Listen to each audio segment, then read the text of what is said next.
The Election Commission press conference is about to begin there. Deputy Election Commissioners, Shri Ajay Bhadu, Mr. R.K. Gupta, and I am DG Media, Shefali Sharan. Sir, I would request you to kindly make your opening statement, and thereafter the floor would be open for their questions. Thank you. Thank you, Shefali ji. Honorable Election Commissioner Shri Anup Chand Pandey ji on my right, and Shri Arun Goel ji on my left, senior officers, DECs of the Commission, friends from media present here.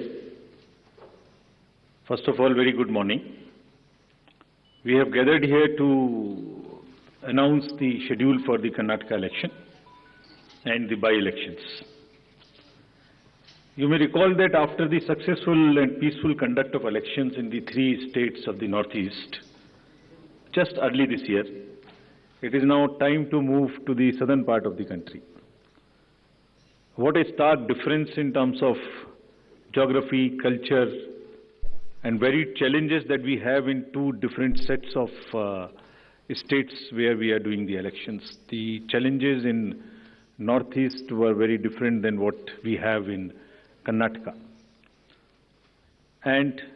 But what remains consistent and constant is our commitment to deliver a free, fair, transparent, and inducement-free election. So be it Northeast, South, across the length and breadth of the country, we are committed to do it. And you may recall that the challenges in the recently held elections were more in terms of controlling the violence, handling the tough topography, making the logistical arrangements, making machines move, the electoral machinery move, whereas in Karnataka, the challenges are of different nature, which I will elaborate.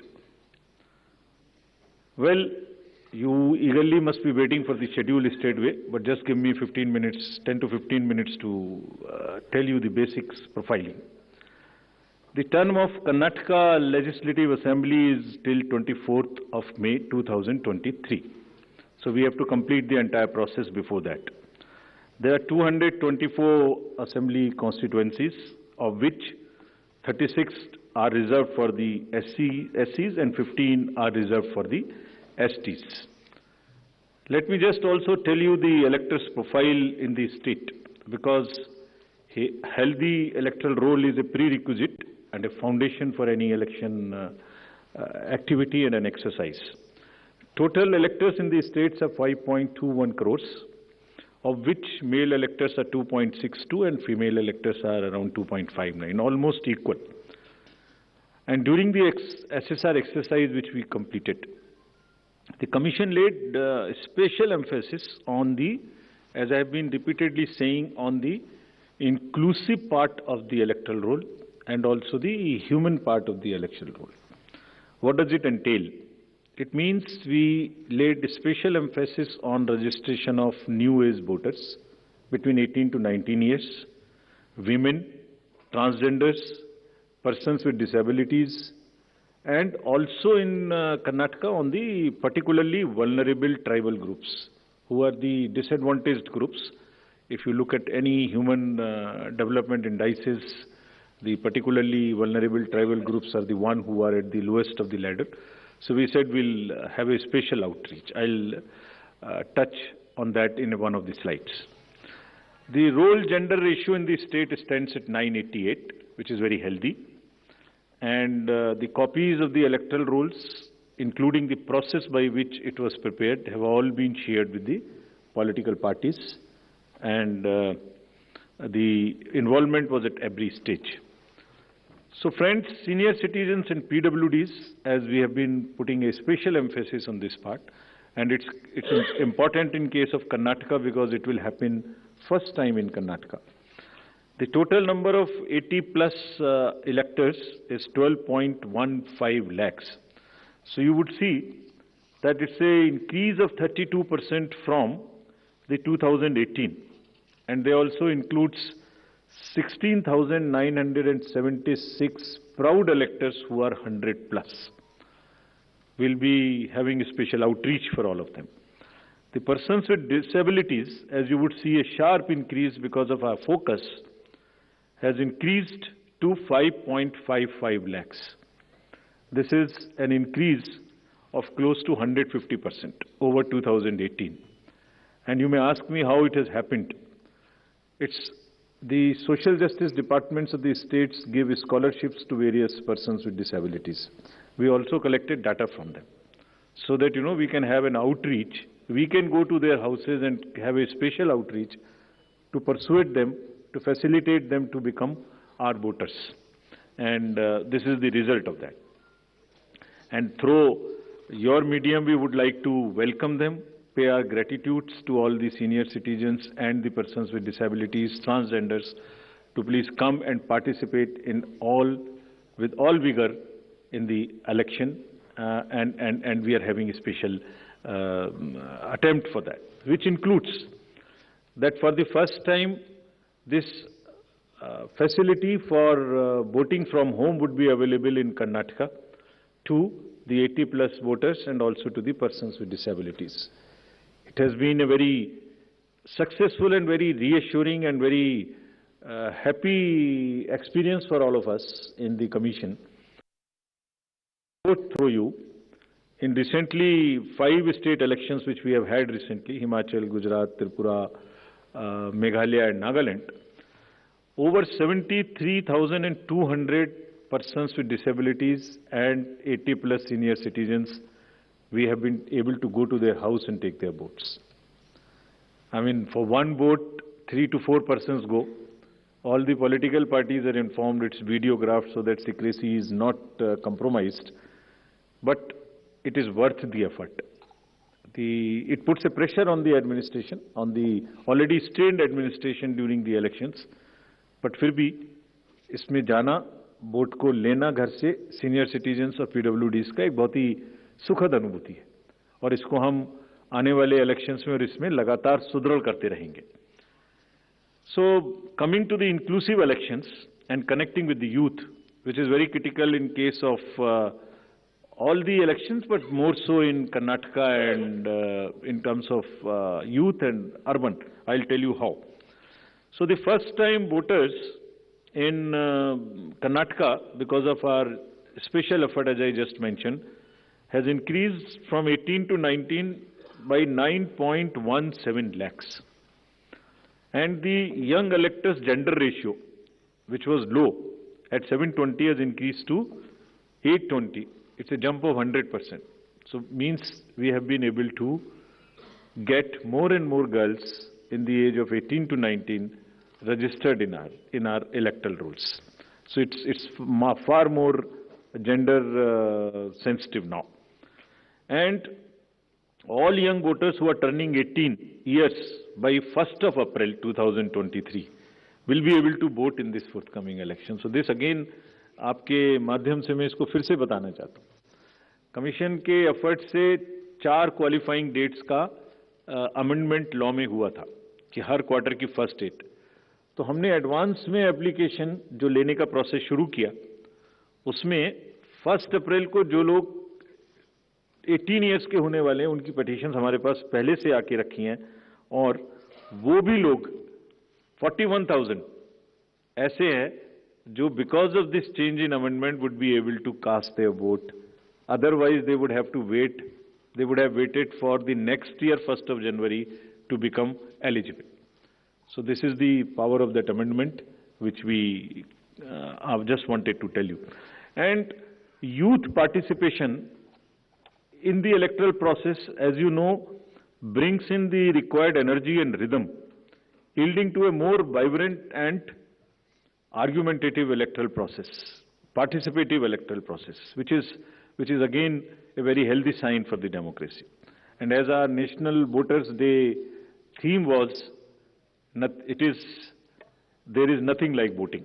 So this is what we are popularizing amongst the youth, and through you also requesting that when we have taken so much of effort to make them voters, let them also respond by coming to the polling stations on the date which we'll announce now. Coming to the particularly vulnerable tribal groups, as are again a human face and an inclusive agenda for the electoral rolls. The purity and the inclusiveness and the health of electoral rolls is one of the focus of the Commission, more so this year. So there are two PVTGs in Karnataka, Jhenukurba and Koraga tribes. And the total population is 46,852 and 18 plus is 30,507. And you would be happy to know that we have been able to enroll 100%. Primitive, these two PVTGs.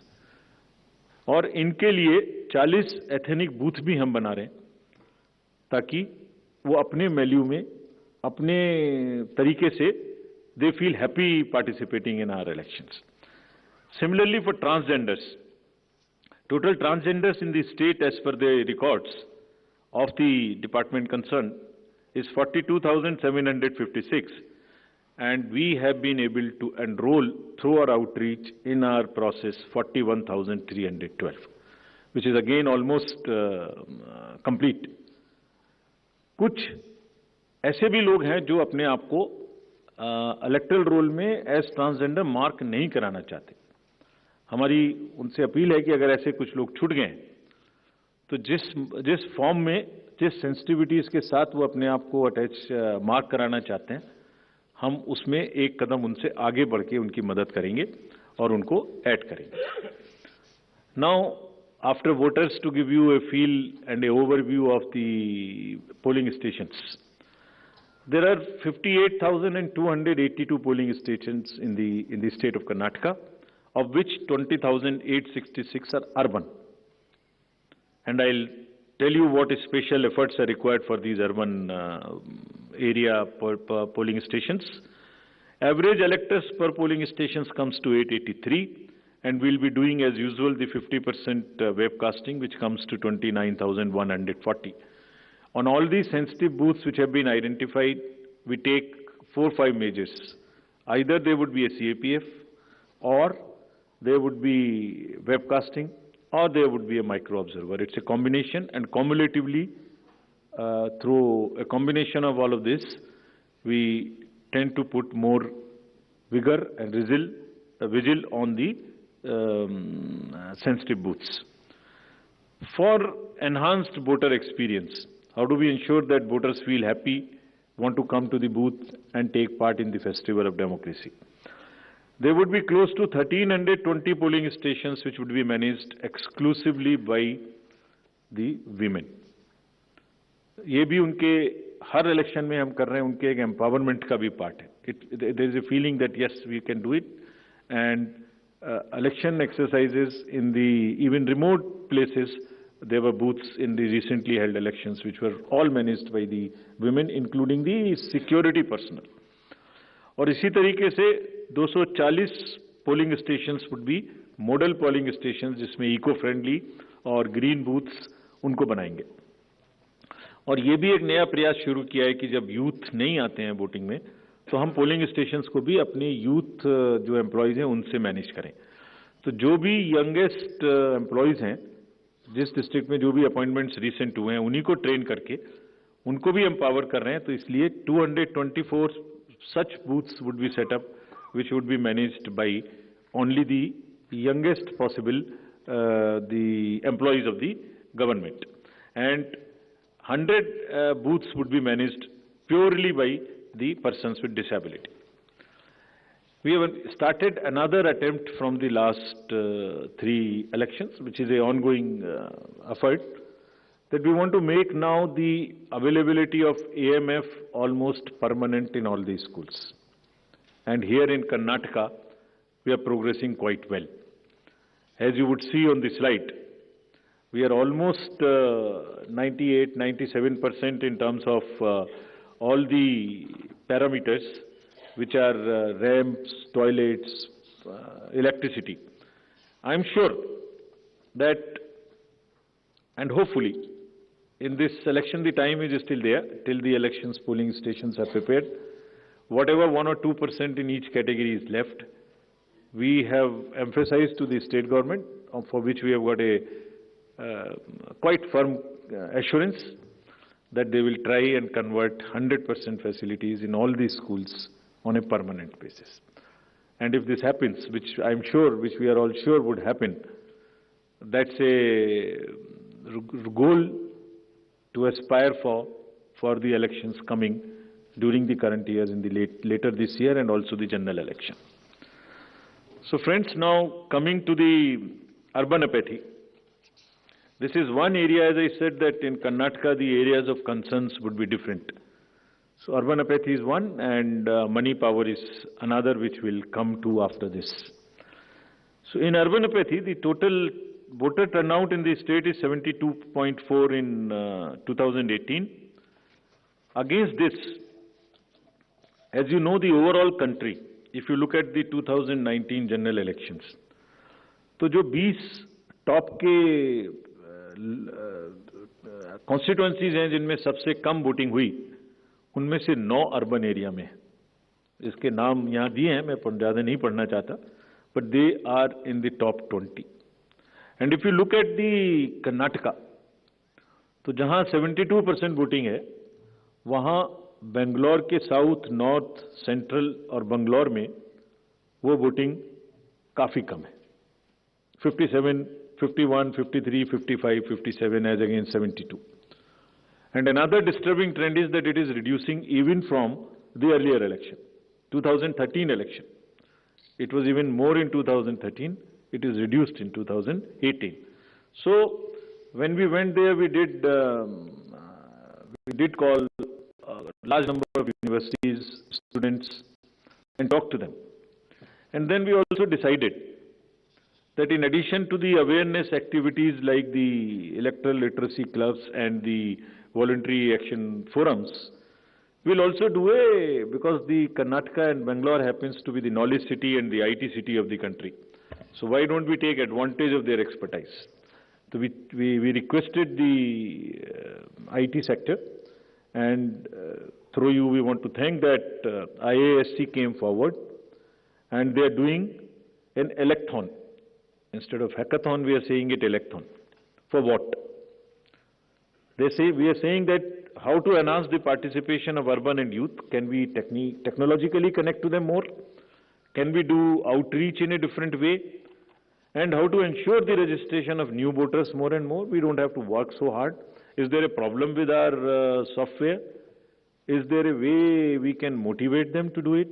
How can, from the universities, or from the colleges, schools rather, from the 12th, almost everybody becomes 18. 12 years, 12th class when you pass plus 5 if you add, so mostly 17, 17 and a half and 18.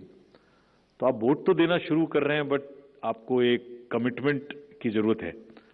तो इस इलेक्थॉन में हमने ये भी रखा है कि device A solution that how can it boost voter turnout on the election day.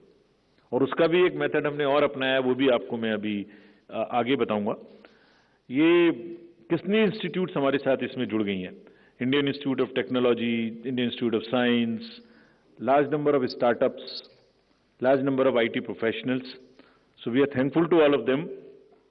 And 47% have added on working on how to do the registration free. Some are working easily.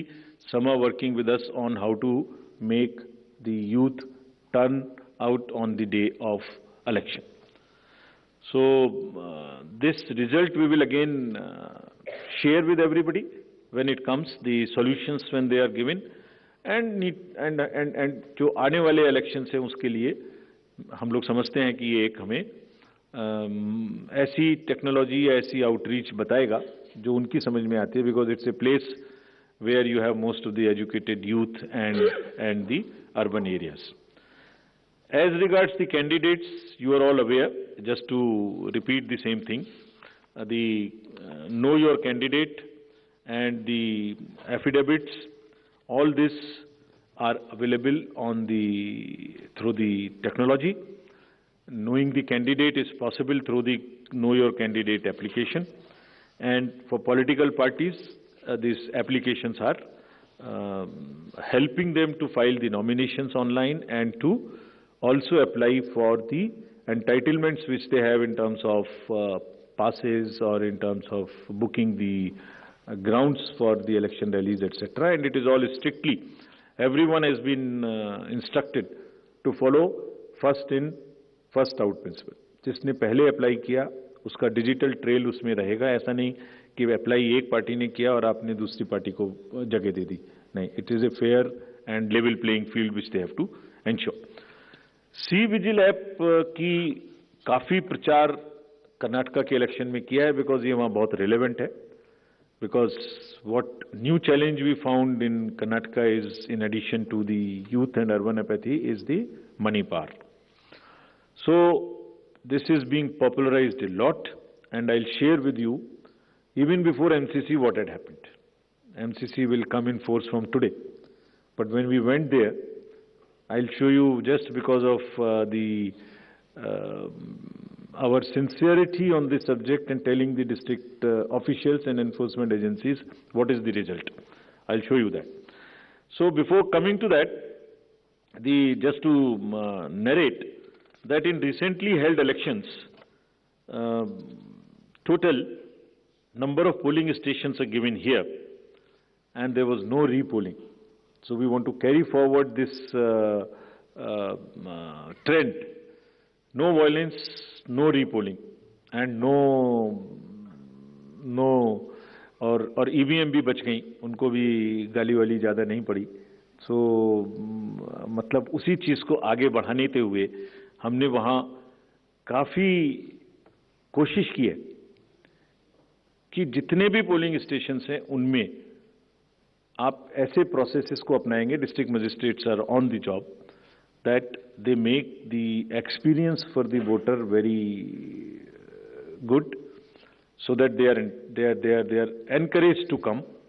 And some are working even on applications where, if we can tell in advance the queue, so that you can plan your visit to the polling station and avoid standing on the thing. This is also a work in progress.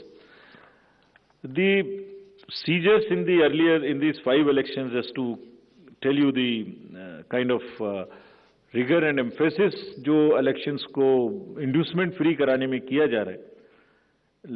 5 elections जो अभी होके चुके हैं, उनमें 18 और 17 में जो इससे पहले हुए थे, 43 करोड़ के अगेंस्ट में 1028 करोड़ का सीजर था.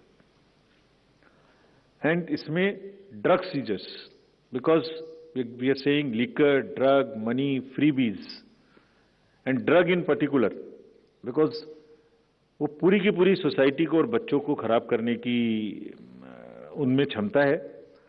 So all enforcement agencies, we have said that there is a absolute strict vigil you have to have on movement of any kind of material which can induce the elections, and fairly.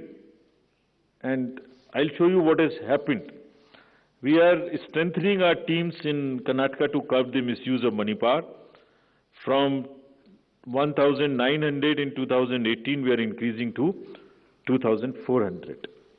These are the teams which will have the sensitive constituencies, expenditure observers we are increasing, assistant observers, flying squads, and all to put extra pressure and make it clear to all political parties and candidates that money power, they have to just zero tolerance, which we are showing from our sides. And just to tell you that the state has 19 districts. Total 171 interstate checkposts are being operationalized for this purpose, where Excise Department, Commercial Tax Department, Police Department, and even the Forest Department, in areas where the forests are there and there are checkposts. They may not be the highways or the state ways, but there are the points of entry. All places there would be a strict vigil.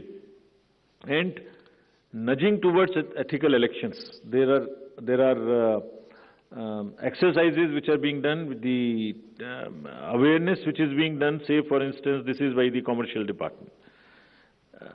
And just to tell you, it's another, when we talked about it in Nagaland, from civil society, there were groups formed in the villages, and villagers came out resisting anybody who was trying to bribe the voters in the villages. I'm repeating it here just to encourage and thank those citizens who have helped us in curbing the menace of money power. And you see, we have directed all the enforcement agencies, which include the state police, state excise, narcotics, coast guards, ED, airport authority, state level committees, bankers committee. What is their role, just in brief? जितने airports हैं वहाँ और जितने landing air strips हैं, even choppers, they will all landings will be checked, so that there is no way that they can be used for movement of any kind of what you call the money or something.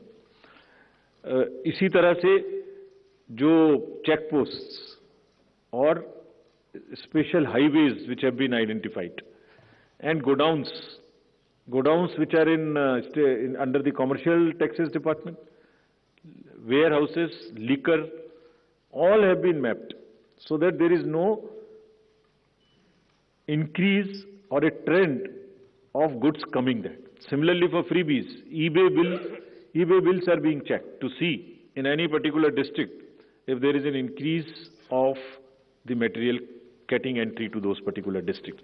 SLBC, we have also requested all the banks, directed them actually, that no movement of the vans which carry cash to fill the ATMs will happen during the late hours, so that they cannot be used. At times, such vans are used for carrying cash.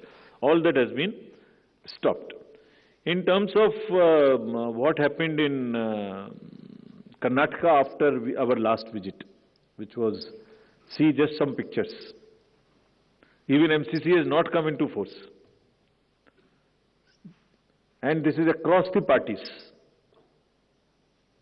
Freebies, cash, liquor, all that have been started already having been seized. And it is already crossed almost what was seized during the elections last time. And I want to thank the district administration and enforcement agencies on this, because having by and large tackled the issue of muscle power in the elections, this is now the focus and the time that we handle the money power also. And before MCC comes into being, because हमने उनको यही कहा कि MCC का मुहूर्त क्यों देखना है? आपके पास तो सेक्शंस हैं आईपीसी की. अगर कोई भी ब्राइब के लिए, वोटर्स को इंड्यूस करने के लिए अगर अभी से सामान लेके आ रहा है, उस पर कैंडिडेट का नाम लिखा हुआ है बैग के ऊपर, कुकर के ऊपर रखे हुए हैं ये गोडाउन, इसमें देखिए आप लिखे हुए हैं, नाम भी लिखे हुए हैं, तो उसको सीज करके उस पर क्रिमिनल केस करने के लिए एमसीसी की जरूरत क्यों है? And thankfully all of them have responded and we are sure that this will peak now. And again through your medium we want to say that citizens also help us by using C-Vigil more and more, and it is our guarantee that in 100 minutes we will not only reach there, we will also report back saying as to what had happened. So friends, now coming to what you have been waiting for, the schedule for the Karnataka Assembly Elections for 2023 would be like this. The Gazette notification would be issued on 13th of April. Last date of making nominations would be 20th of April. Date of scrutiny would be 21st April 2023. After that, the withdrawal of the candidature can be up to 24th of April. The polling will take place on 10th of 5 in single phase, and day of counting would be 13th of May. So this is the schedule for the Karnataka elections. There are also some by-elections which are due in the country in various legislative assemblies and parliamentary constituents. So we are simultaneously announcing the by-elections also. So the by-elections will take place for the assembly in Odisha, Jharsuguda, in UP, in Suar, UPAC 34, 395 Chanabe in UP, Soyong in Meghalaya in 23, and also in the parliamentary constituency number 4 in Jalandhar. So this will fill up all our vacancies till February 2023. So this is the schedule, and I once again, before ending, through the friends from media, I want to appeal to all the voters of Karnataka, young, urban areas, rural area, PVTGs, women, transgender, PWDs, senior citizens, to please come forward and take part in the Festival of Democracy. Thank you very much. Thank you, sir.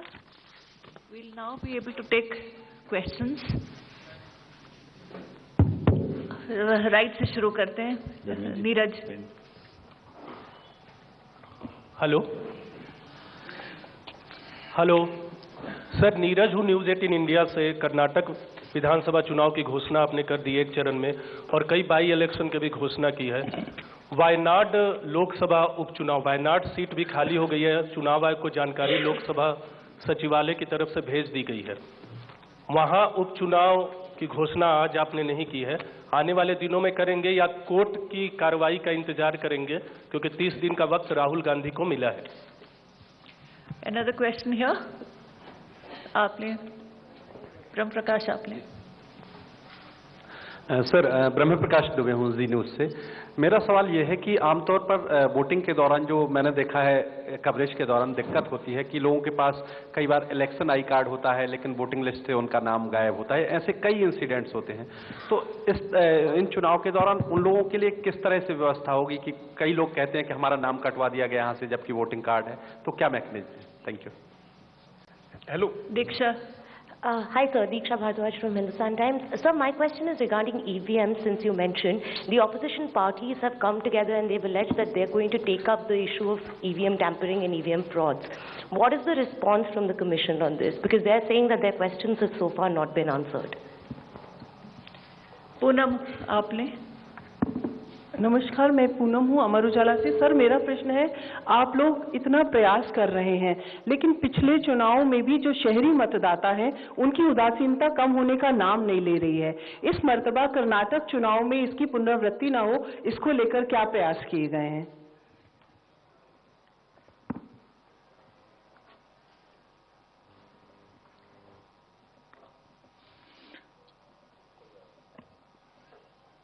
पहला प्रश्न लेता हूं मैं, जो election I card ना हो तो क्या करेंगे वोटर्स.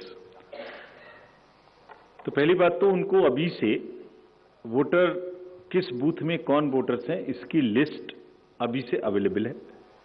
एप्लीकेशन है हमारा, उसमें वो अभी से अपना नाम और पोलिंग स्टेशन चेक कर सकते हैं. तो ये तो पहली बात है. So it's better to check in advance. और अगर किसी वजह से अभी नाम नहीं है तो वो नाम भी अभी ऐड हो सकता है. वो नाम भी नॉमिनेशन के दिन तक, लास्ट डे ऑफ नॉमिनेशन तक अभी भी नाम ऐड हो सकता है, विच in this case is 20 April.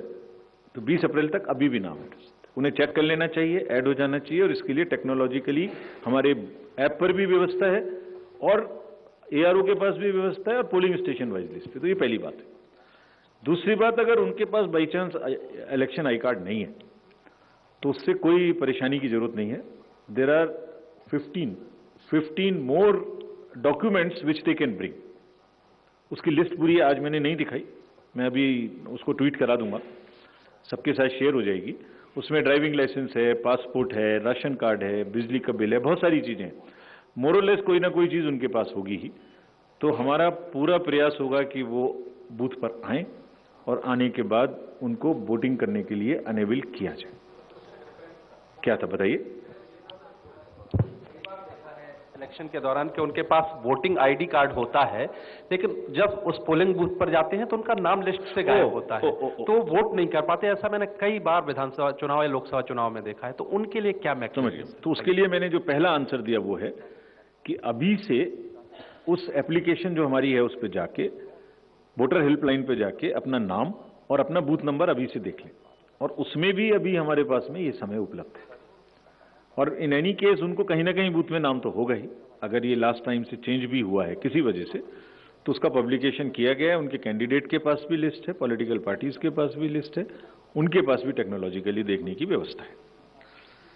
Urban apathy के बारे में पूनम जी ने पूछा, तो दो तीन बातें हम कहेंगे कि एक तो ये पूरा एजेंडा अर्बन अपैथी का अब कम से कम मेन डिस्कोर्स में आ गया है।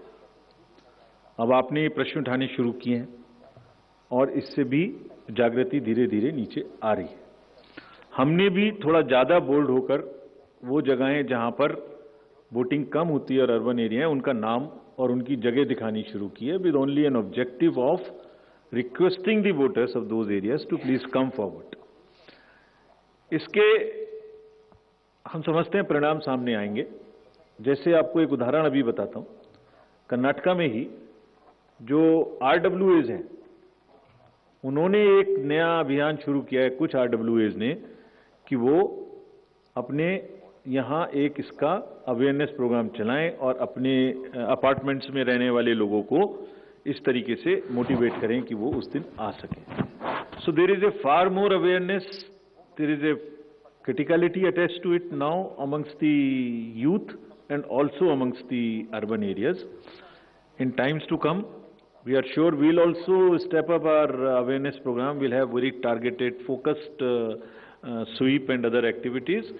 And आप सबकी मदद से आर्टिकल्स आएंगे, आपकी मदद से ये बातें लिखी जाएंगी, तो लोगों को भी बाहर निकलने का पड़ेगा। हाँ, और एक चीज मैं बताना भूल गया, इसके लिए हमने एक काम और किया इस बार। जो डेट ऑफ पोल है वो वेडनेसडे को रखी है।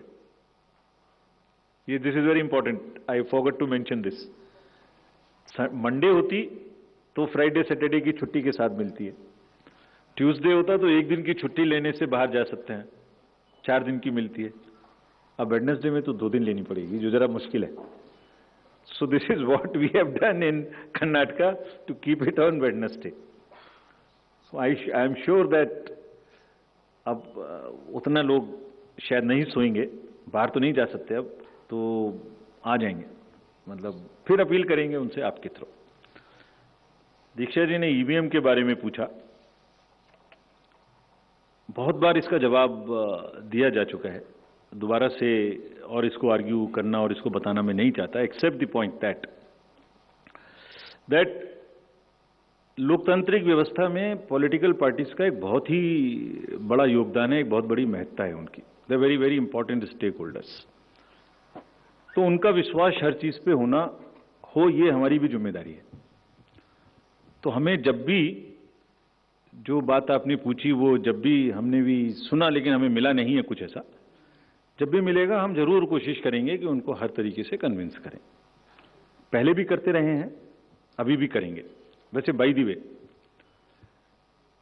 जितने भी अभी तो पिछले 5 इलेक्शन में तो ये मुद्दा आया ही नहीं, 100 वोट से भी कम की मार्जिन थी और लोगों ने खुशी से एक्सेप्ट किया, कैंडिडेट्स ने भी विरोध नहीं किया। और करने की गुंजाइश, इसमें 2 बातें, एक टेक्नोलॉजिकल बात है, एक प्रोसेस ओरिएंटेड बात है। सो टेक्नोलॉजी चलिए एक तरफ बात करते हैं अभी, बट प्रोसेस, मशीन कहां जाएगी, FLC किसके सामने होगी, सिंबल लोडिंग कैंडिडेट्स के सामने होगी, पॉलिटिकल पार्टीज के सामने होगी, स्टोरेज उनके सामने होगा, कौन सी मशीन का नंबर क्या है उसकी लिस्ट उनको दी जाएगी, ट्रेनिंग में कौन सी मशीन है ये अवेलेबल रहेगा, वेयर हाउस में आप रह सकते हो ये आपकी छूट रहेगी। तो उस प्रोसेस में, अच्छा, उसका मॉक पोल आपके सामने होगा, वो कमीशन आपके सामने होगी। तो how can you in an entire system process wise rig everybody? 5 polling agent हैं, 4-5 पोलिंग ऑफिसर्स हैं, रैंडमाइजेशन है, मॉक पोलिंग है, उसकी पर्ची निकल रही है, चेक हो रही है। सो फिर भी अगर इसमें किसी को भी कोई डाउट है, वो जब भी हमारे पास आएगा, अभी आया नहीं है, हमने खाली जैसे आप ही ने जब लिखा होगा आप लोगों ने तो हमने पढ़ा था, जब भी आएगा जब जरूर कोशिश करेंगे कि सबको कन्विंस करें, ये हमारी जिम्मेदारी है। और पार्टीज बोल रही हैं तो कुछ जरूर सोच समझ के बोल रही होंगी, उनको हम कन्विंस करने की कोशिश करेंगे। वैसे जितने लोग बोल रहे हैं वो सब किसी न किसी चुनाव में यही वाली ईवीएम्स उनके पक्ष में भी रिजल्ट लगातार देती रही हैं। वो भी लिस्ट है पूरी एक, उसको भी कहेंगे तो आप लोगों के साथ शेयर कर देंगे। After last so many years वो कितनी जगह में परिवर्तन होते रहे। So that's all. Any other question? मैं उसका लास्ट में जवाब देता हूँ, Sir, I am Suresh Bhuswari from Lokmat. Are you going to review the technicality of EVM? No. It is perfect, sound, proved, challenged in the court. Court's verdicts are there. Everything is challenged. There is no reason to do it. We are convinced. Still, we will help, explain, outreach, whatever is possible. But मैं जैसे एक उसको अगर एक phrase में कहूं तो परिणाम ही प्रमाण है, उससे बड़ा कुछ नहीं है। इन्वर्टेड कॉमर्स, परिणाम ही प्रमाण है। ठीक है। Hello sir, this is Ajit from Deccan Herald. There is a complaint in Karnataka that money is being transported in a police vehicle and ambulances where checkposts are not checked those vehicles. And there is a glaring that as a president of the party is throwing a cash at voters. Yesterday has been reported. Will the Election Commission will act on it? Last part, please repeat again. Yeah, yesterday an incident happened in the state where a president of this party, state unit of the party, has threw the cash on the voters from the vehicle. It is a glaring, don't you think it's a violation? Damini, you had a question? Yeah.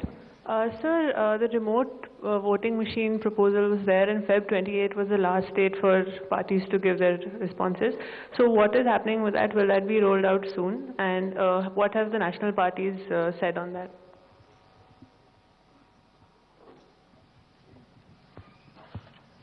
Sir, मैं अरविंद हूँ दैनिक जागरण से। मेरा सवाल है, चूंकि election commission कई reform पर पिछले काफी समय से काम कर रहा है, खास तौर से दो सीट से एक साथ चुनाव लड़ने वाला एक भी इशू है, तो क्या कुछ इसमें अपडेट है कुछ?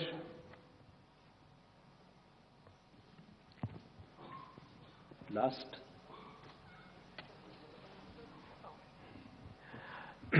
Sir, I am Rajiv from Malayalam Norma. I would like to know about the progress of EC's move to curb the freebies offered by the political parties. How many have responded so far on this?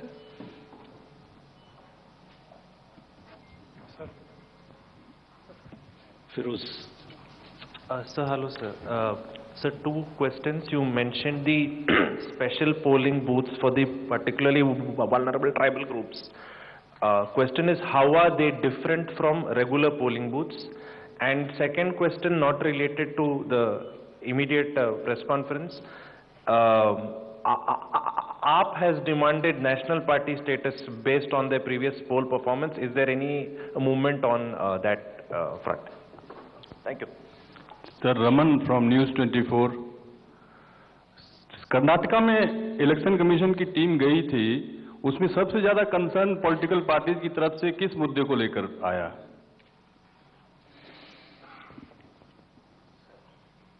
I think we've covered the entire spectrum, sir. So these are the last questions. So I'll answer each. So last. Yes, sir. Sir, one question related to Jammu and Kashmir. In the last announcement of schedules on the 18th of January, you had mentioned that the special summary revision has been completed, delimitation process has been completed, ARRs and ROs are being appointed. And also you had said that there are security and weather concerns. Now, another special summary revision has been ordered. What are the compelling reasons that necessitated the same? Is there a precedent of this? Because all of this is also happening in the context of political parties raising question of a vacuum of democracy in the state. So, to start with Damni, remote voting, we have received suggestions, but from a very limited number of parties. We wrote to close to 60 parties, national and state recognized parties. While the need for doing the outreach to the missing voters is established all across, The processes, the administrative part, the legal part and technological part is a work in progress. Everybody has suggested to firm it up first. This is a long drawn process. It will take time, but this is a work in progress. But in any case, till that time, the outreach for everybody and bringing as many as possible to the polling station continues to be our focus. About the law reforms, including the एक ही seat से चुनाव लड़ने की जो आपने पूछा, सभी reforms हमने जो भेजे हैं उन पर सरकार के पास लॉ विभाग में हैं, उन पर विमर्श भी हुए हैं और they are also work in progress, जिसमें 3-4 बकेट्स में उनको डाल सकते हैं. उसमें फाइनेंशियल जितने भी रिफॉर्म्स हैं पार्टीज के और कैंडिडेट से रिलेटेड, जितने भी सीट्स पर एक सीट दो वाले बातें हैं, जो वोटिंग के दिन पर्सनल्स इलेक्टोरल पर्सनल्स अपनी जगह से वोट दें पोस्टल बैलेट्स की, वो भी उसमें मुद्दे हैं. So there are some sets of 15-16 reform items which are in active consultative process. About the freebies proposal of the Commission, again, there are responses from limited number of parties, not all to whom we have... So the dates for Karnataka elections are out. It's going to be a single-phase election. Polling on the 10th of May. Counting will be held on 13th of May. 5.21 crore voters will vote for 224 constituencies in Karnataka.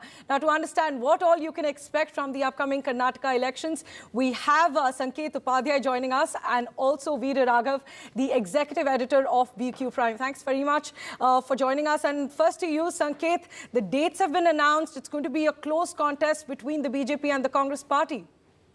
That's true. But, you know, when it comes to Karnataka, you may want to begin with Veera, who's like the champion when it comes to that state. But having said that, you know, the national perspective here and the one thing that the Election Commission did not announce, where there was considerable amount of interest, was the election for the Wayanad Lok Sabha constituency. It seems that the Election Commission has saved this election for a later date because, you know, Priyanshi and Veera, had that election been announced, it would have completely overshadowed in the national politics all that we would be discussing here in Karnataka. Right. But and in let Karnataka, me you know... just introduce our political guests on this. Madhu and Rao, the BJP spokesperson from Karnataka, is joining us. We also have Manisha Priyam, a political analyst, and we also have Aishwarya Mahadev, who's an advocate and a spokesperson of the Congress party. Your first reactions, if I can first come to you, Madhu and Rao. A major challenge for the BJP will, of course, be anti-incumbency this time in the Karnataka elections.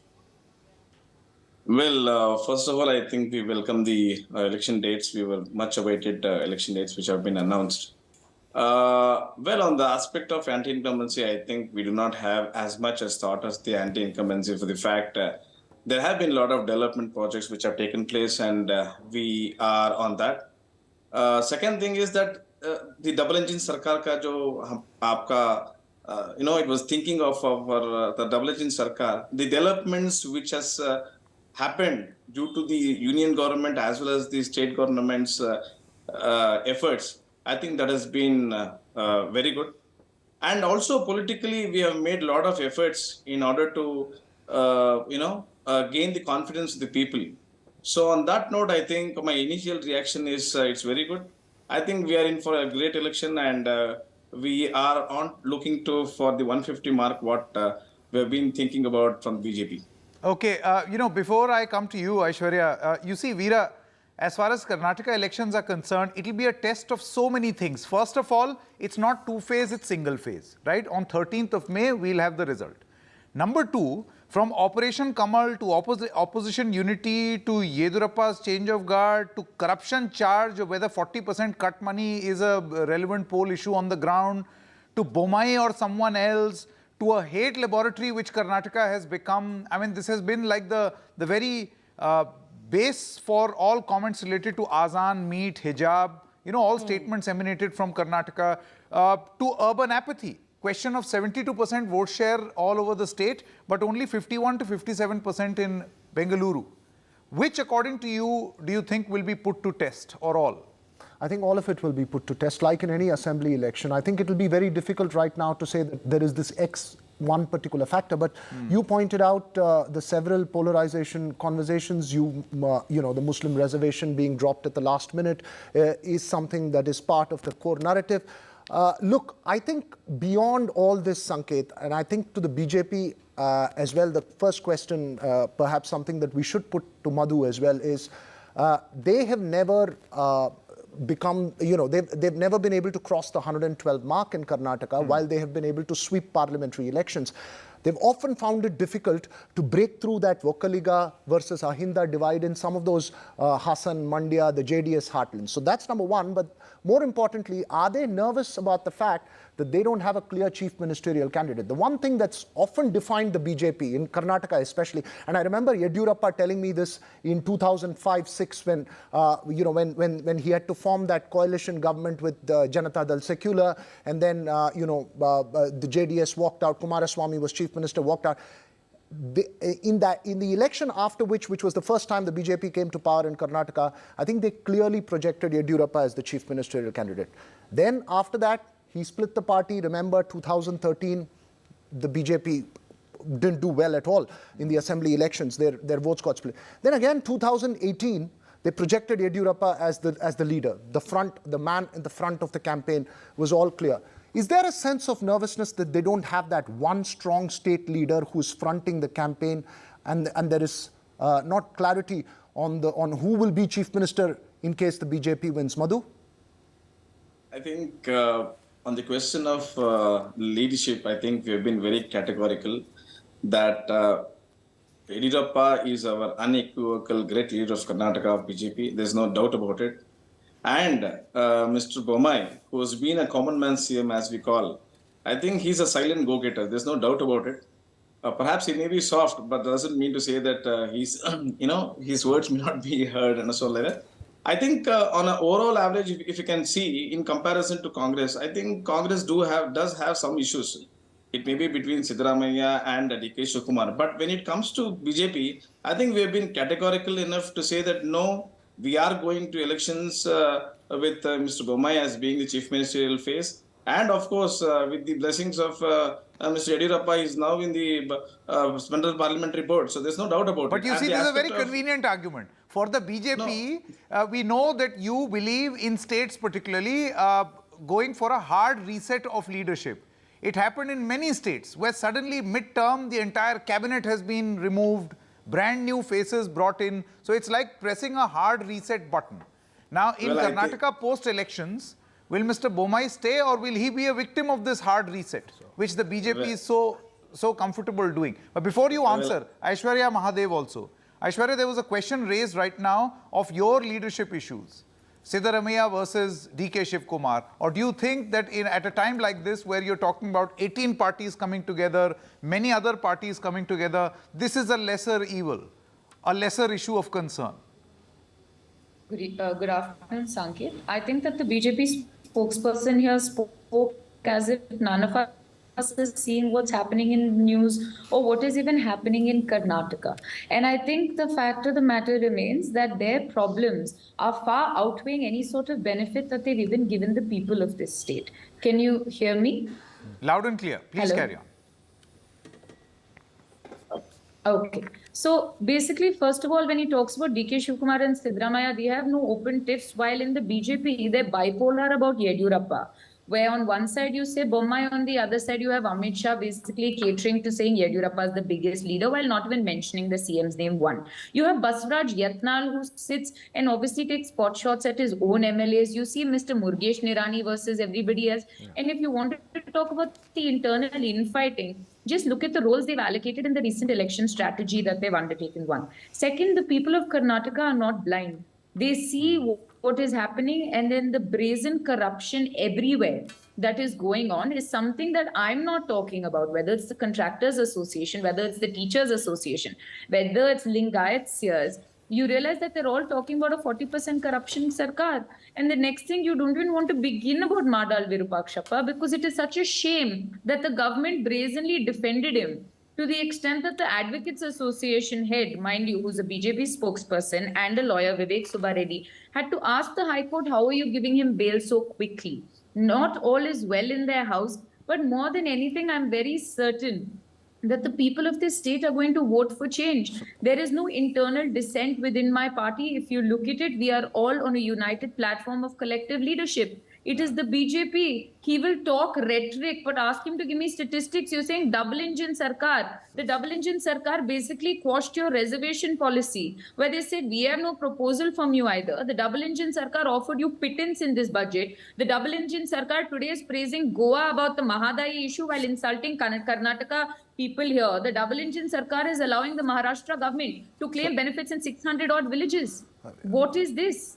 Your BJP government is a sinking ship and you're nosediving into the depths of defeat. I think what Aishwarya has done, Veera, what Aishwarya seems to be highlighting the various issues that we are going to see being spoken about on the ground. So it's very important now to dissect and look at each and every of those regions, particularly in Karnataka, that are going to be of importance, apart from this, you know, the national picture of how we are used to seeing Karnataka. That's right, Sanket. I think there is no one overarching narrative that one is seeing this time, like one has seen in some of those past elections. And one of the reasons why Karnataka has been a closely contested state is primarily because of this regional split that one sees.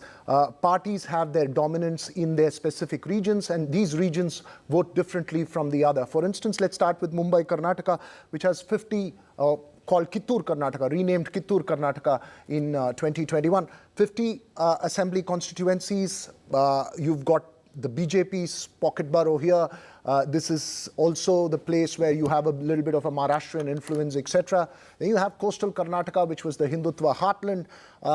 Clean sweeps for the BJP here in the past in terms of parliamentary elections, and even in assembly elections, it's sort of a mainstay for the BJP, the north and south coastal Karnataka, 24 assembly constituencies there. Then you have the Bangalore city. Of course, Bangalore city, a contest between BJP and the Congress largely, but there is a small JDS presence as well in Bangalore city. 36 assembly constituencies. And this is important, Sanket, because you were pointing out to the urban apathy and issues of that nature. How does that Silicon Valley, dollar-inspired, globe-trotting population, that image, relate with this Lingayat, Vokkaliga, Ahinda kind of political grassroots? So that's another interesting city where urban issues dominate.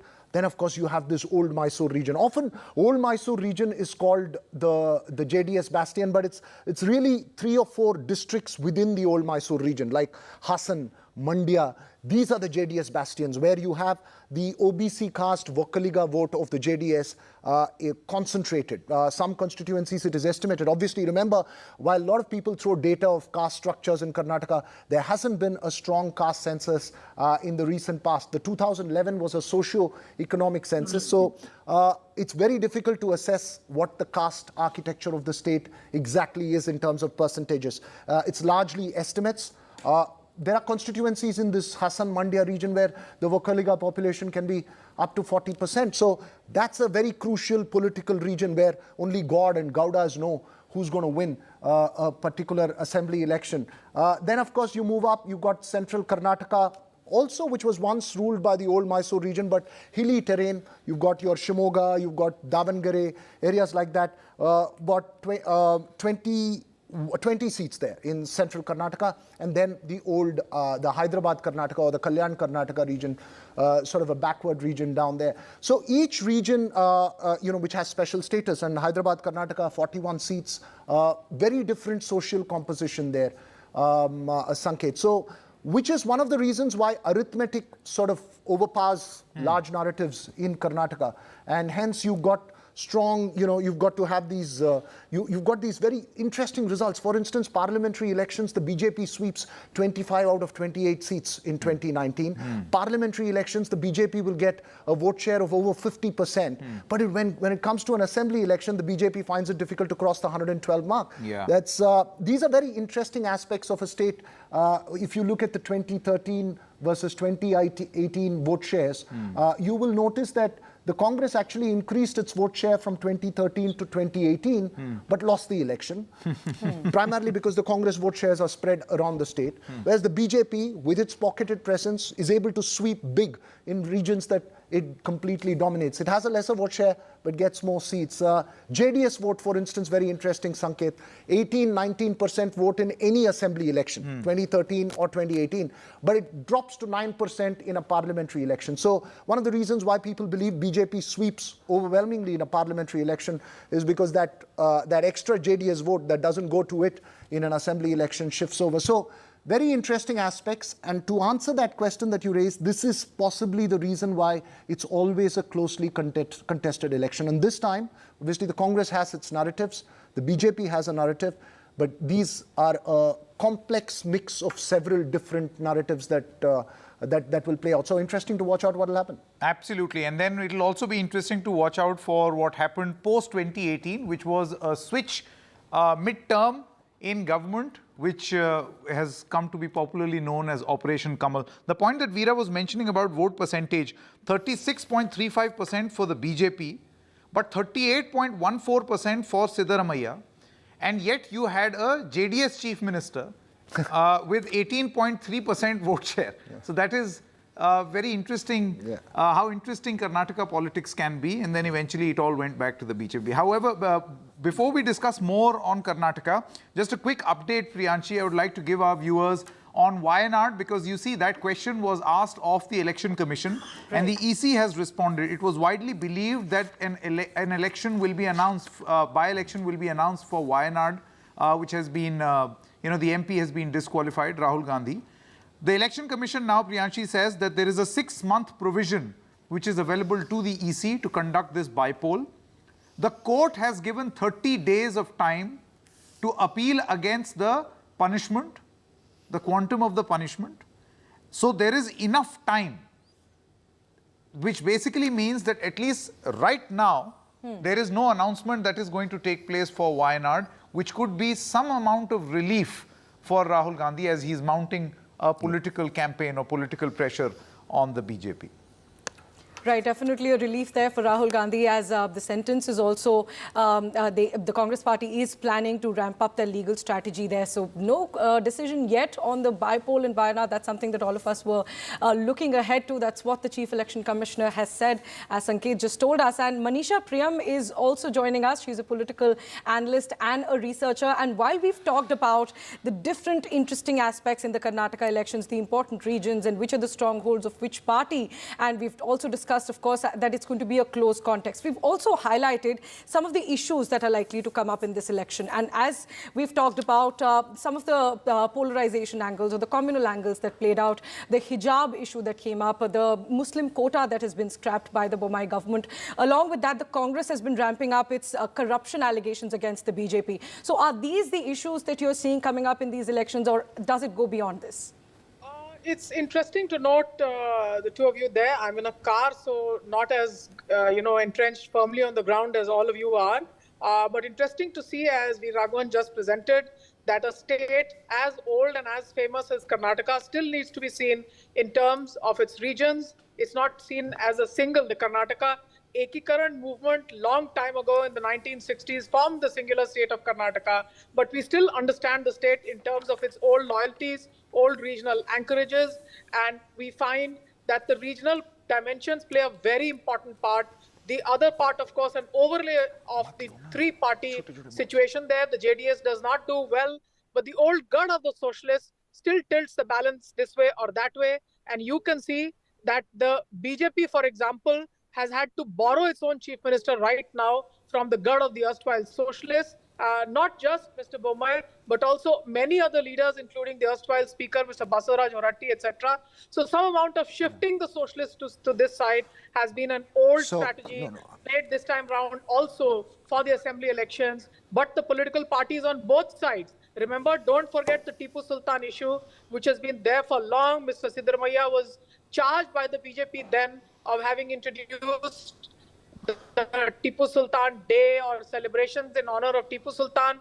Now the BJP has taken that story of local history and it says, look, two Vokkaliga chieftains were the ones who actually killed Tipu Sultan, and overlay of a communal angle, not just a communal angle, but a regional Jati angle. So Karnataka tells us that Jati still remains very, very important.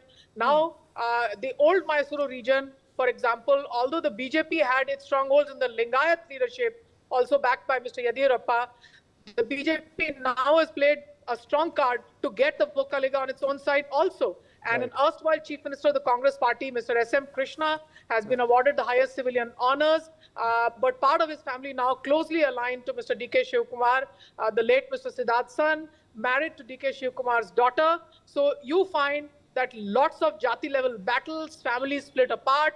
That's what national parties have to rely on. So my summary, therefore, is that the ground remains very important in the Karnataka elections. Jatis remain very, very important in the Karnataka elections. Who will win over the Lingayat sentiments? Who will get the leaders onto their side? There can be no grandstanding about a large national narrative. This will be a very important local issues election. And I think that's how it will go. Very important to watch the regions, but also important to see many of those who switched parties at the local level.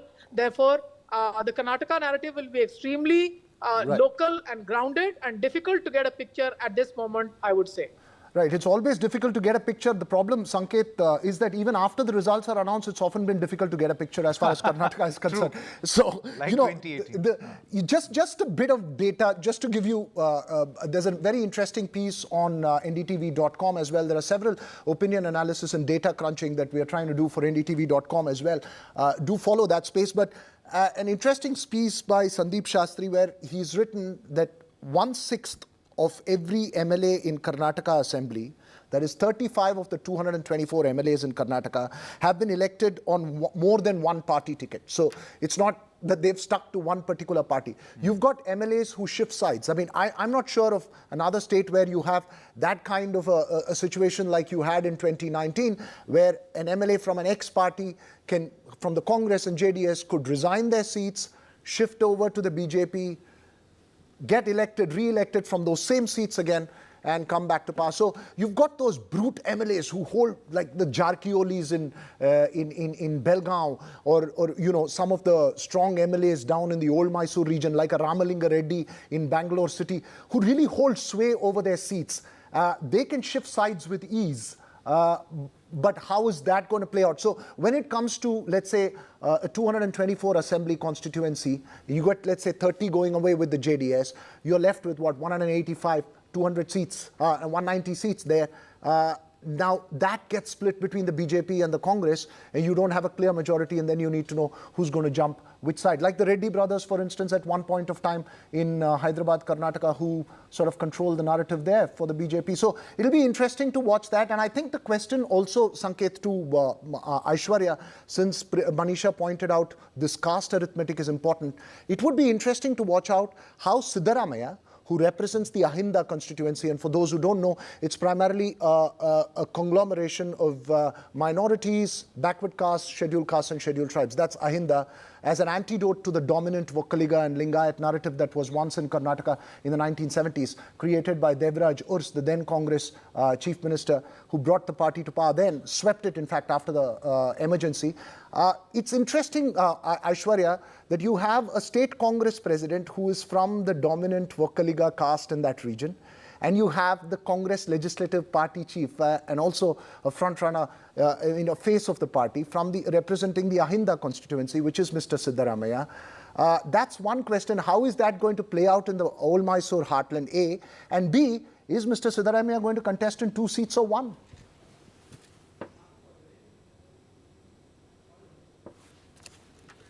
Aishwarya, yeah, this question was for you. First of all, I think to add to the can you hear me? Yes. Yes, we can.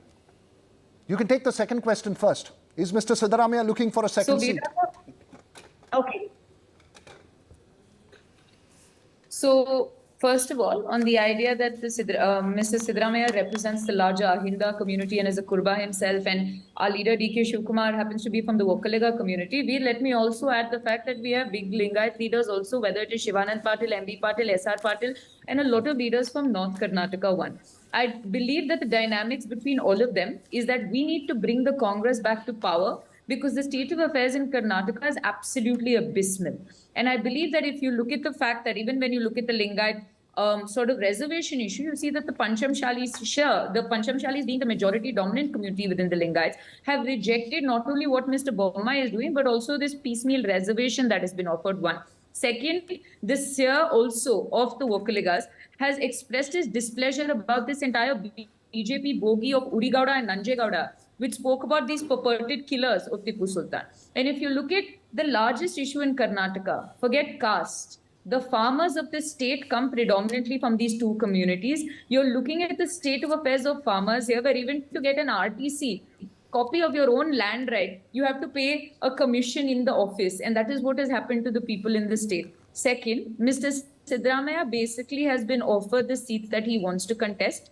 We want him because he is the biggest mass leader, and you cannot deny it that there are only two of them left in this, as what people say of these big Ahinda communities. Okay. You see that Mr. Siddaramaiah, we want him across the state. We want him to contest on a seat that he will easily not have to go work there as much and can move across to help us everywhere else. And we believe him working in Kolar, if you look at the old Mysore dynamics, working in Kolar will help us basically stop the procession of the JDS, which is where we lose our seats in the Hale Mysore region.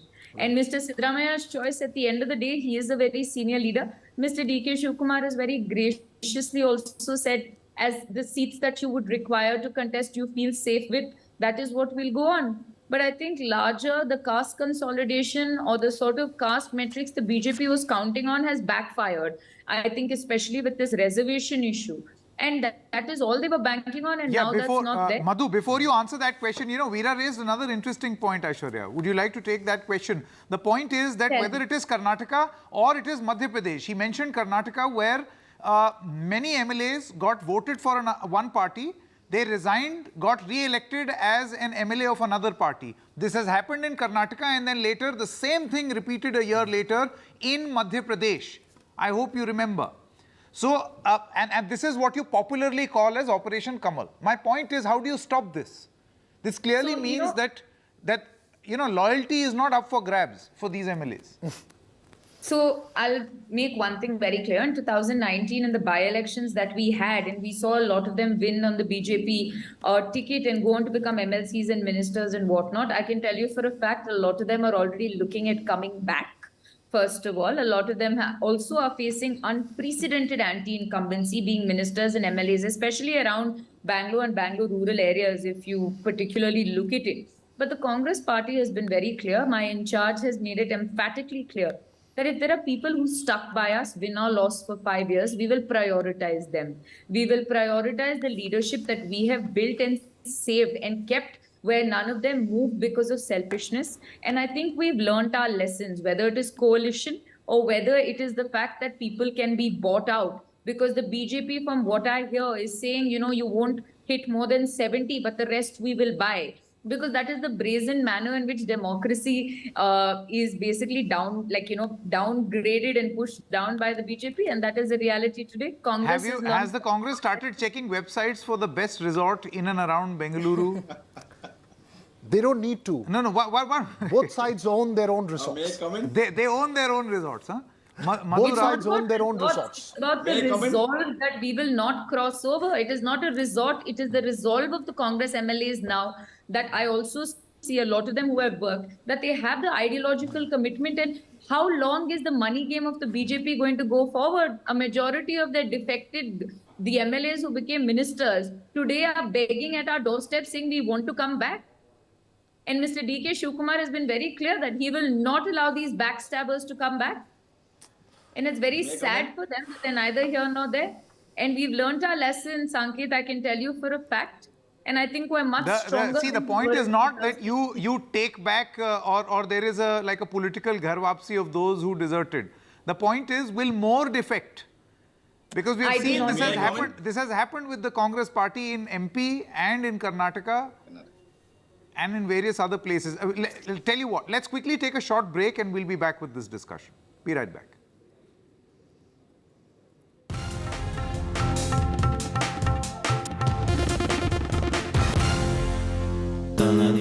Gadgets 360 is here to help you with all your tech needs. Gadget 360, Gadget Love. Gadgets 360, Gadgets Love. You too can get some gadget love with buying guides, expert reviews, and all the latest news on Gadgets 360. Debates are essential not just for journalism but for humanity. It ignites our mind, opens it up for counter opinion. To hear all views, opinion of all hues. Which is why the oldest running debate show on Indian news television is not 23 years old, but young at 23. इस initiative को मैं अभिनंदन करता हूं कि सच को सच के रूप में पेश करने का उन्होंने साहस दिखाया. So let us begin the big fight. In a deeply polarized world, where space for disagreement is shrinking, where take it or leave it defines discourse, we take a step back. A debate has many facets, perhaps no one right answer. Left, right and center, conversations that get to the core of the debate. Left, right and center with me, Vishnu Shom, 9 p.m. on NDTV 24/7. 20 years since we started, this music has been with you. Now, we want you to share your version of it. Let your inner artists out by creating an incredible remix of the NDTV signature track. Log on to ndtv.com/bestofndtv. Get inspired and submit your rendition. One winner gets an all-expense paid holiday for two. NDTV 24/7 20th year celebration. This is NDTV. No noise, no shouting, and most importantly, no lies. Our lead story tonight. Big international story India is closely watching.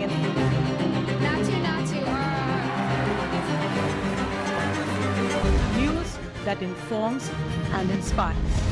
The news with Sonia Singh. Monday to Friday at 8 p.m. Only on NDTV 24/7. The only side we're on is yours.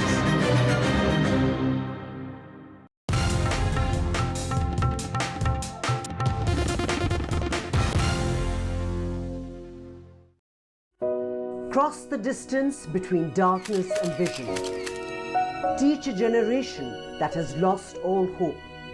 Treat a patient from thousands of miles away. None of this was possible till technology stepped in and made it possible. A selection of the finest stories from across the country where technology comes with a human touch. Unleash your dreams with Snapdragon in collaboration with NDTV. Only on the NDTV network.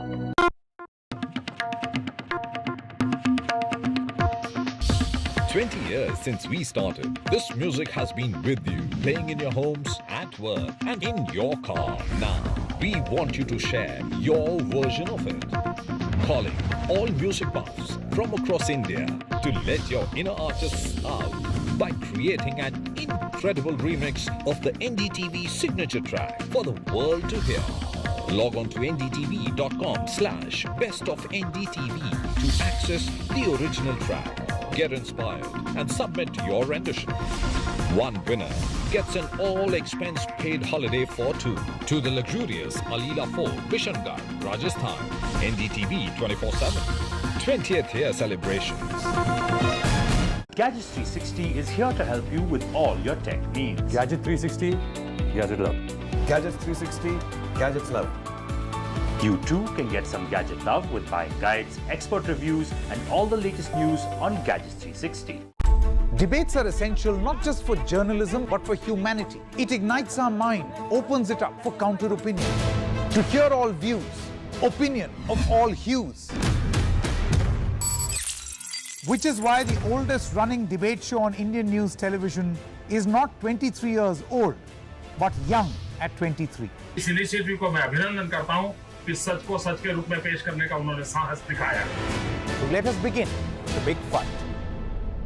In a deeply polarized world, where space for disagreement is shrinking, where take it or leave it defines discourse, we take a step back.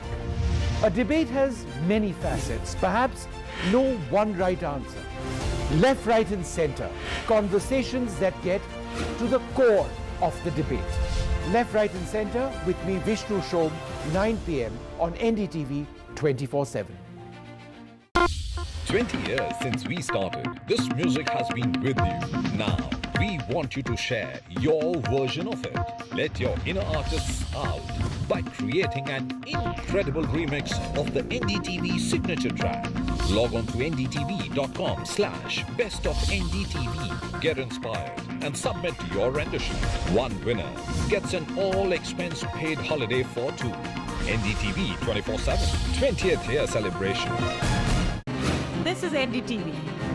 No noise, no shouting, and most importantly, no lies. Our lead story tonight. Big international story. India is closely watching it.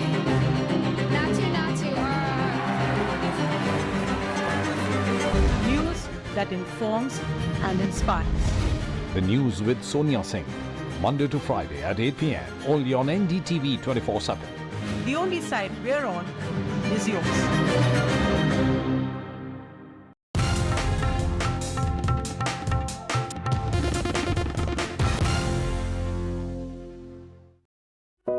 Cross the distance between dark.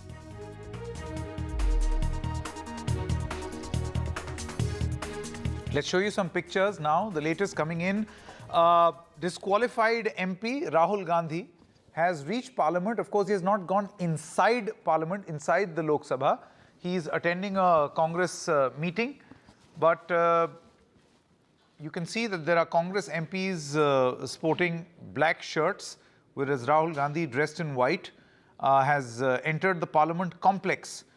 What is this meeting about? What are they going to discuss? And what is the future strategy going to be? Will be very, very interesting from here on. As the Election Commission has not announced an election for his Wayanad seat. Remember, he was disqualified because of a court conviction. And a punishment has been announced of 2 years, which is a reason for his disqualification. However, as the Congress party challenges this in a higher court, the Election Commission has now said that they have a 6-month provision. And the court has also given 30 days time to Rahul Gandhi to challenge or appeal against the punishment in this case, and that is why they have enough time. So as of this moment, no decision on an election or a by-poll in Wayanad, and Rahul Gandhi in the Parliament complex. Short break, be right back.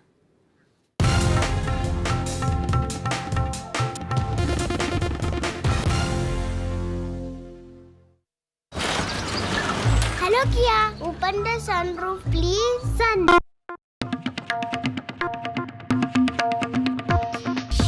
"20 years since we started, this music has been with you, playing in your homes, at work, and in your car. Now, we want you to share your version of it. Calling all music buffs from across India to let your inner artists out by creating an incredible remix of the NDTV signature track for the world to hear. Log on to ndtv.com/bestofndtv to access the original track. Get inspired and submit your rendition. One winner gets an all-expense paid holiday for two to the luxurious Alila Fort, Bishangarh, Rajasthan. NDTV 24/7 20th year celebrations. Gadgets 360 is here to help you with all your tech needs. Gadget 360, Gadget Love. Gadgets 360, Gadgets Love. You too can get some gadget love with buying guides, expert reviews, and all the latest news on Gadgets 360. Debates are essential not just for journalism but for humanity. It ignites our mind, opens it up for counter-opinion. To hear all views, opinion of all hues. Which is why the oldest running debate show on Indian news television is not 23 years old, but young at 23. इस initiative को मैं अभिनंदन करता हूं कि सच को सच के रूप में पेश करने का उन्होंने साहस दिखाया। Let us begin the big fight. In a deeply polarized world where space for disagreement is shrinking, where take it or leave it defines discourse, we take a step back. A debate has many facets, perhaps no one right answer. Left, right and center, conversations that get to the core of the debate. Left, right and center with me, Vishnu Shom, 9 p.m. on NDTV 24/7. 20 years since we started, this music has been with you. Now, we want you to share your version of it. Let your inner artists out by creating an incredible remix of the NDTV signature track. Log on to ndtv.com/bestofndtv. Get inspired and submit your rendition. One winner gets an all-expense paid holiday for two. NDTV 24/7 20th year celebration. This is NDTV. No noise, no shouting, and most importantly, no lies. Our lead story tonight. Big international story. India is closely watching it.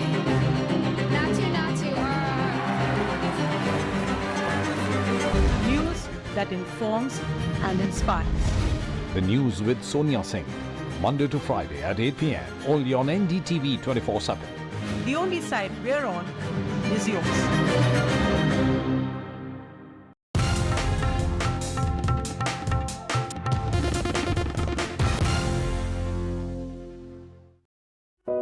Cross the distance between darkness and vision. Teach a generation that has lost all hope. Treat a patient from thousands of miles away. None of this was possible till technology stepped in and made it possible. A selection of the finest stories from across the country where technology comes with a human touch. Unleash your dreams with Snapdragon in collaboration with NDTV. Only on the NDTV network.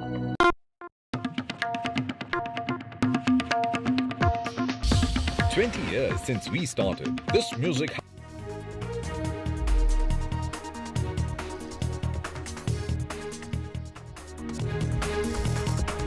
You are watching NDTV 24/7. It's 1 p.m. Our lead story, Karnataka is voting on the 10th of May to elect a new government and members to its 224-seat Legislative Assembly. This is what the Election Commissioner has announced, adding that the counting will be on the 13th of May. Joining us on the broadcast will be my colleagues Sanket Upadhyay, Veera and Srija and Arvind from the ground. But first, let's take a quick look at the headlines.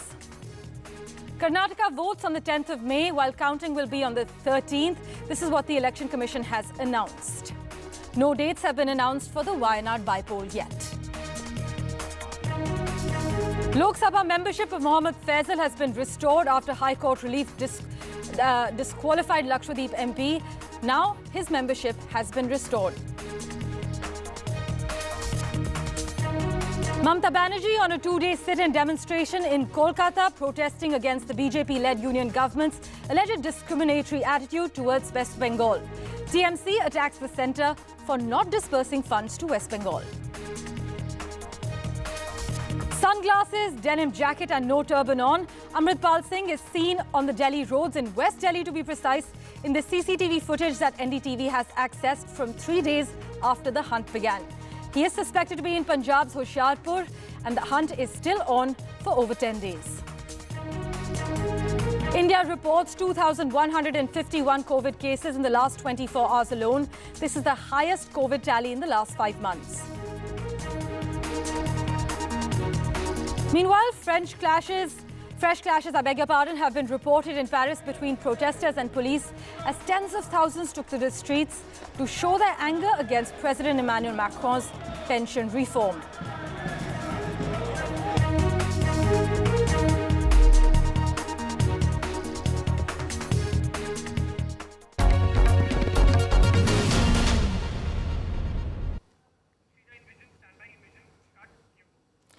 Karnataka will vote on the 10th of May to elect a new government and members to its 224-seat Legislative Assembly is what the EC has announced. The counting of votes, meanwhile, will take place on the 13th of May and the results will be declared on the same day. This announcement comes amid a high-stakes political battle between the ruling BJP and the opposition Congress and Janata Dal Secular. The BJP, led by Chief Minister Basavaraj Bommai, is seeking to retain power in the state, fending off allegations of corruption and communal polarization. Now, the election will also test the popularity of our Prime Minister and his party's policies at the national and state level. Let's go across to my colleague Srija first. Srija, you've had your ear to the ground throughout. What are the main poll issues that are emerging out of Karnataka?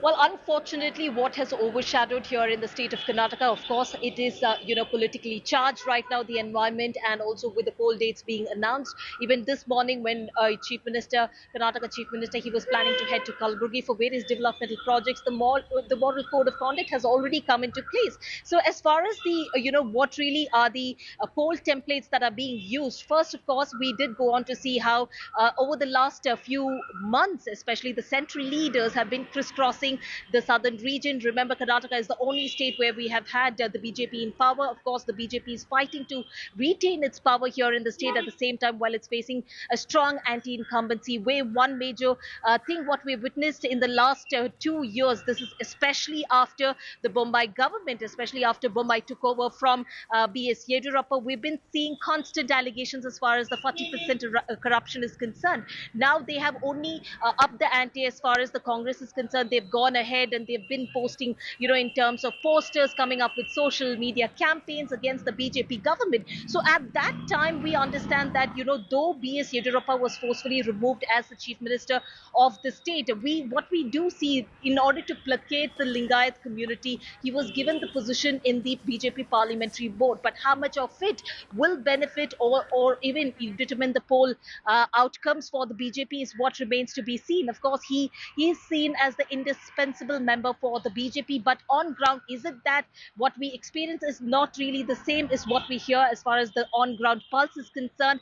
But on one hand, you have the BJP making claims, especially like central leaders, time and again making speeches at various platforms saying that JDS and the Congress is all about family and dynasty politics. Clearly, they have not been able to come up with a huge, in terms of a poll narrative. In fact, they've been going back to their old narrative, which is, of course, polarization, the strong Hindutva strategy. On the other hand, you've had in the last few months how especially the Congress has been, coming up with strong social campaigns against the BJP in terms of the 40% corruption. So these are the poll, strategies which have been working in the last few months. One, of course, the Tippu versus Savarkar are also on the other communal lines, which especially the BJP has been trying, being too desperate, in fact, to try and woo the voters. They have been making such, explosive statements. One, of course, recently was Nalin Kumar Katil, where he went on to talk about how especially those who are the followers of Tippu should not be alive. So such explosive statements, which especially BJP is resorting to.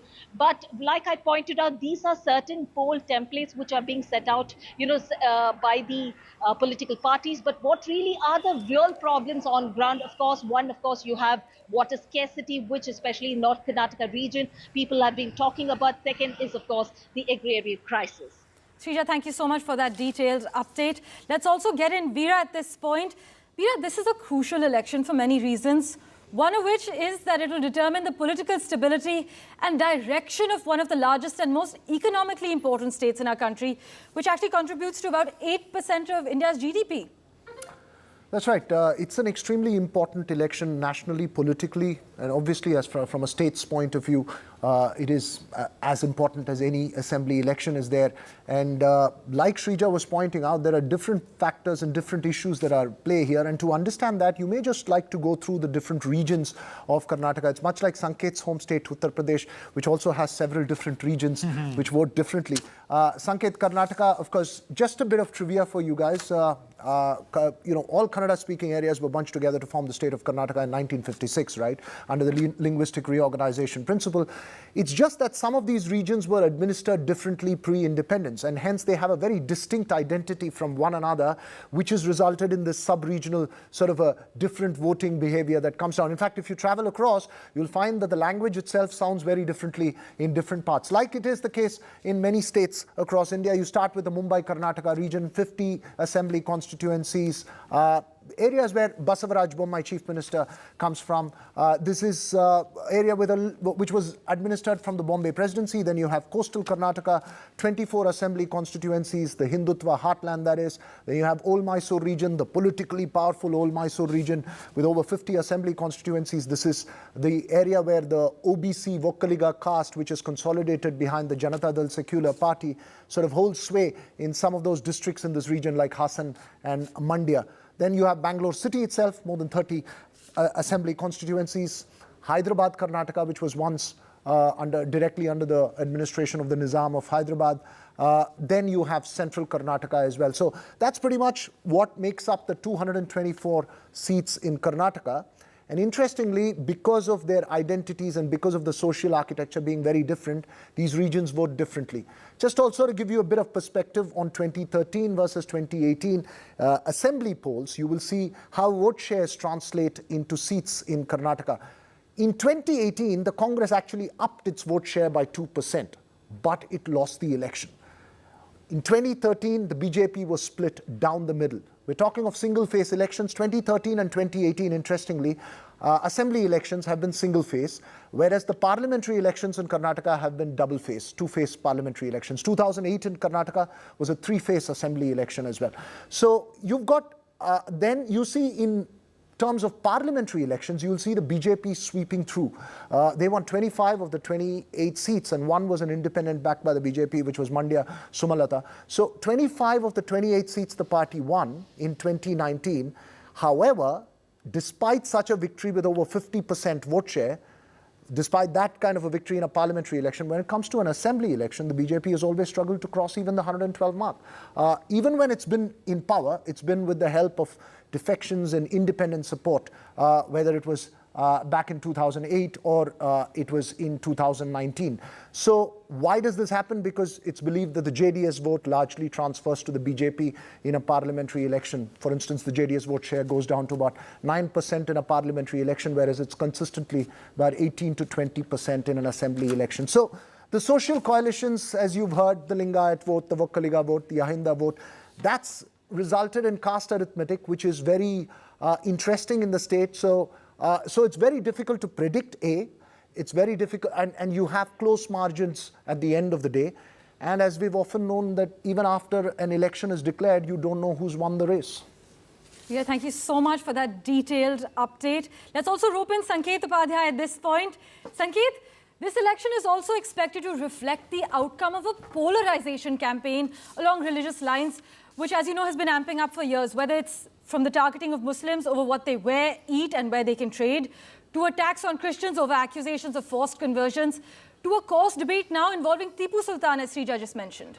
That's right. You know, in many ways, Karnataka, apart from the regions that Veera Raghav mentioned, which play a very, very crucial aspect. I mean, just a short while ago, he was also talking about how the BJP in Karnataka, state assembly elections, has never very significantly made major gains. They have not crossed the halfway mark. They've always needed support. But having said that, you see, for BJP, it's a prestige battle. This is the only South bastion, the big South bastion for the Bharatiya Janata Party. They've not been able to penetrate Kerala or make inroads in Tamil Nadu. They're trying very hard, and later this year we will see whether they are able to make some great impact in Telangana. Andhra Pradesh, you know that the BJP is not strong there either. So Karnataka was their first and I would say the only South Indian bastion.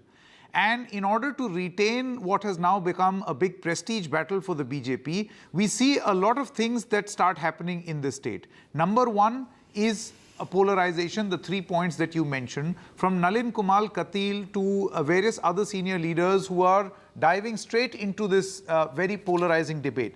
I mean, from Azan, Hijab, Tipu Sultan, all statements have come or emanated from Karnataka. In fact, even in a UP election, the hijab debate was happening in Karnataka last year. So that is how significant it becomes. In Karnataka, this is also an area which is last time in 2019 got to be known as the the big ground for an Operation Kamal, where there were MLAs who were elected from a party. They resigned, then got inducted into the BJP, contested elections, and then were part of the Vidhan Saudha on a BJP ticket. So that too is something for which Karnataka will be closely watched for. Opposition unity, whether JDS and Congress are going to stay together, and what perception they give out for the index of opposition unity in the run-up to 2024 will again be put to test right here in this Karnataka election. What change of guard is going to take place in Karnataka is also going to be significant.